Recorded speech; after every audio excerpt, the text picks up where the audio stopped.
नमस्कार, आप देख रहे हैं 9 भारत समाचार। नमस्कार, आप देख रहे हैं नवभारत समाचार। मैं हूं नेहा राठी। आइए देखते हैं आज की बड़ी खबर। घोषित उच्चतर माध्यमिक अंतिम परीक्षा परिणाम में कला संकाय से जोरहाट जिले का नाम रोशन करने वाली छात्रा प्रियंका बरदोलोई ने 95% अंक हासिल कर शानदार सफलता दर्ज की। प्रियंका ने सभी विषयों में लेटर मार्क्स प्राप्त करते हुए कुल 472 अंक हासिल किए और जिले के लिए गौरव का क्षण बनाया। प्रियंका की सफलता सिर्फ अंकों की कहानी नहीं बल्कि संघर्ष, मेहनत और आत्मविश्वास की मिसाल है।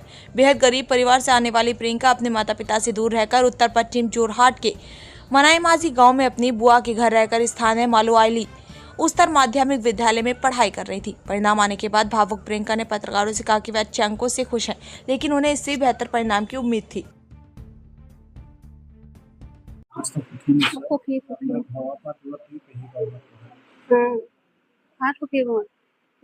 ধুনীয়াকে পঢ়িব পাৰিছে বহুত সুখী এটা তেনে অনুভৱ কৰিব পৰা নাই।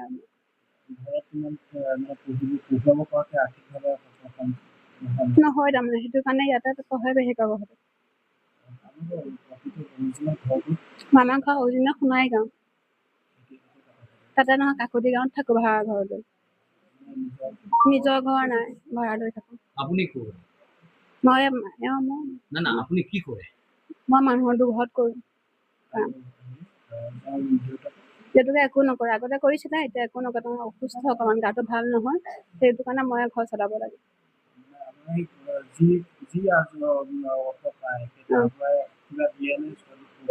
বিচাৰিলে মই দিওঁ, নিবিচাৰিলে নিদিওঁ, পেহীয়েকে দিওঁ। নিজৰ ঘৰ নাই এতিয়া। আজি ইমান কষ্ট কৰি আপোনালোকে ছোৱালী পঢ়াইছে, আজি কেনেকুৱা লাগিব? এই মানে আজি যে ৰিজাল্টটো ওলাইছে তাক লৈ আপোনাক কেনেকুৱা লাগে? অনুভৱ কৰিব পৰা নাই, মোৰ বেলেগ ভাল লাগিছে। আগতকৈ এনেকুৱা ছাপোৰ্ট কৰিব নে ছোৱালী? কৰিম, কৰিব, তাই কৰিব।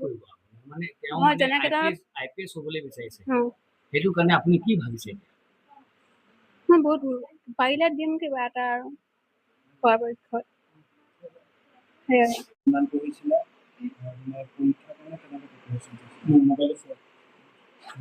নমস্কাৰ, মোৰ নাম প্ৰিয়ংকা বৰদলৈ। মই সদ্য ঘোষিত উচ্চতৰ মাধ্যমিক চূড়ান্ত পৰীক্ষাত মালুৱালী উচ্চতৰ মাধ্যমিক বিদ্যালয়ৰ পৰা 94.4% উত্তীৰ্ণ হ'বলৈ সক্ষম হৈছোঁ।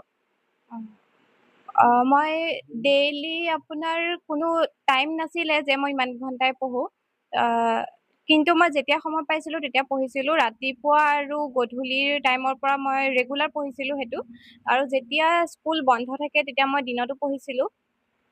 আৰু প্ৰি টেষ্টৰ পাছত আচলতে ৰাতি অলপ দেৰিলৈকে পঢ়া হৈছিলে।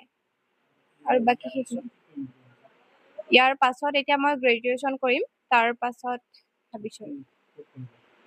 গ্ৰেজুৱেশ্যনটো মই গুৱাহাটী বা কটন ইউনিভাৰ্চিটিৰ পৰা কৰিবলৈ মন আছে, কিন্তু কিছুমান অসুবিধাও থাকে।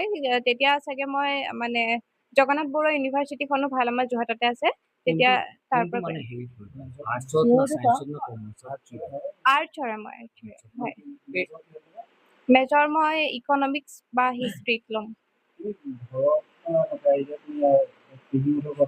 হয়, মই ক্লাছ 9ৰ পৰা ক্লাছ 12লৈকে পেহীহঁতৰ ঘৰতে পঢ়িছোঁ। মেট্ৰিকো মই মালুৱালী উচ্চতৰ মাধ্যমিক বিদ্যালয়ৰ পৰা দিছিলোঁ, আৰু তেতিয়াও পেহী ঘৰতে আছিলোঁ। আৰু টিউশ্যনটো মই কৰিছিলোঁ, মানে মোৰ পঢ়াই ভাল লাগে প্ৰথম কথা, আৰু তাত পইচাৰ পাতি বুলি নাছিলে, পঢ়াই ভাল লাগে কাৰণে মই যেতিয়া ফাৰ্ষ্ট ইয়েৰত আছিলোঁ তেতিয়া লৈছিলোঁ, আৰু এতিয়া পৰীক্ষা শেষ হোৱাৰ পাছতো আকৌ এটা টিউশ্যন লৈছোঁ। ইয়াত মোৰ সকলোৰে আজি ৰিজাল্ট হৈছে, তাত সকলোৰে অৰিহণা আছে। মই মোৰ স্কুলৰ সকলো শিক্ষাগুৰু তেখেতসকলে মোক 9ৰ পৰা যেতিয়াৰ পৰা নাম লগাইছোঁ তেওঁলোকে মোক বহুত ছাপোৰ্ট কৰিছে, সহায় কৰিছে।